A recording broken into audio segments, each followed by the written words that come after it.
ম্যাট্রিক্সের যোগ বিয়োগ ও গুণ নিয়ে আলোচনা করা হলো। আমি বোর্ডে সমমাত্রার দুটো ম্যাট্রিক্স এ ও বি লিখে নিলাম।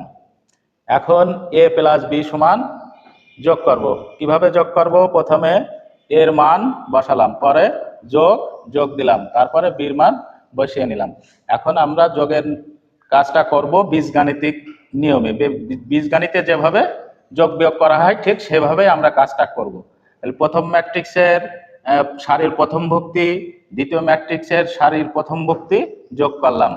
অনুরূপভাবে প্রথম ম্যাট্রিক্সের দ্বিতীয় ভুক্তি, দ্বিতীয় ম্যাট্রিক্সের দ্বিতীয় ভুক্তি যোগ করলাম। যেহেতু এখানে মাইনাস আছে, মাইনাসই বসাতে হবে বীজগাণিতিক নিয়মে।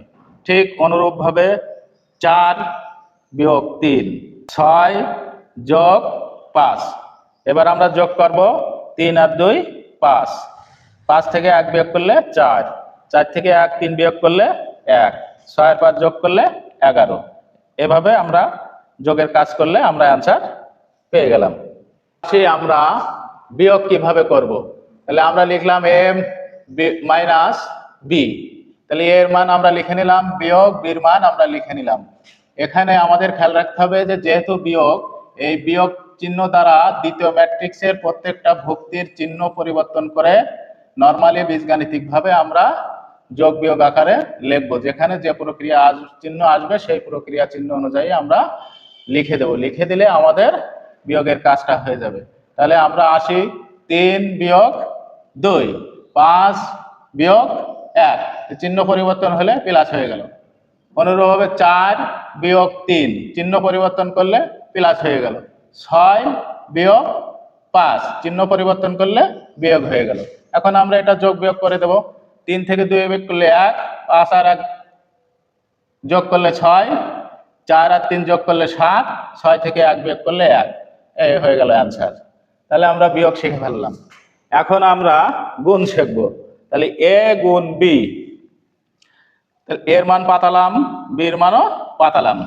পাতায় আমরা গুণটা চিন্তা করব সারি গুণ কলাম, অর্থাৎ প্রথম সারিতে যে কয়টা ভুক্তি থাকবে কলামেও সেই কয়টা ভুক্তি থাকতে হবে। তাহলে আমরা গুণের কাজটা করতে পারবো, থাকা লাগবে, তা না হলে গুণ করা সম্ভব হবে না।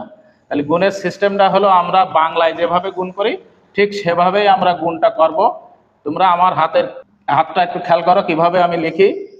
3 গুণ 2 যোগ 5 গুণ -3, এভাবে যোগ চিহ্ন দিয়ে গুণ করে প্রথম কলামের অবস্থানে লিখতে হবে। ঠিক সেম ভাবে প্রথম সারি দিয়ে দ্বিতীয় কলামে গুণ করব, করে দ্বিতীয় কলামের অবস্থানে লিখব। সেটা হলো কি 3 গুণ -1, -3 যোগ চিহ্ন দিলাম। 5 গুণ 5, এভাবে লিখলাম। ঠিক অনুরূপ ভাবে দ্বিতীয় সারি দিয়ে প্রথম কলামে গুণ করব, দ্বিতীয় কলামে গুণ করব, করে প্রথম কলামের অবস্থানে দ্বিতীয় কলামের অবস্থানে আমরা লিখব। তারপরেও আমি দেখিয়ে দিই। 4 গুণ 2 যোগ 6 গুণ -3। এবার আমরা আসি দ্বিতীয় কলামে, আবার প্রথম সারিতে ফিরে যাব। 4 গুণ -1, তাহলে -4 যোগ 6 গুণ 5।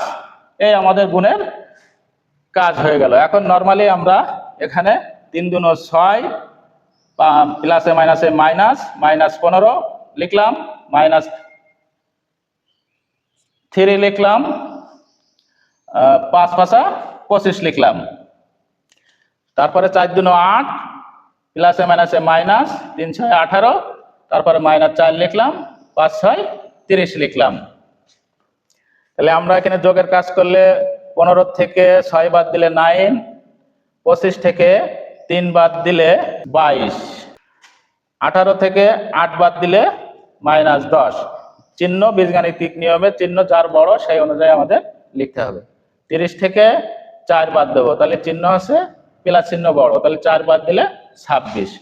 এই হয়ে গেল আমাদের গুণের সিস্টেম। প্রিয় শিক্ষার্থী বন্ধুরা, তোমাদের কাছে একটা প্রশ্ন আমি করতে চাই, সেটা হলো গুণের শর্ত।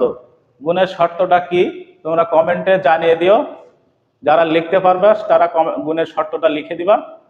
তাদের জন্য আমার পক্ষ থেকে অনেক অনেক অভিনন্দন এবং শুভেচ্ছা থাকবে।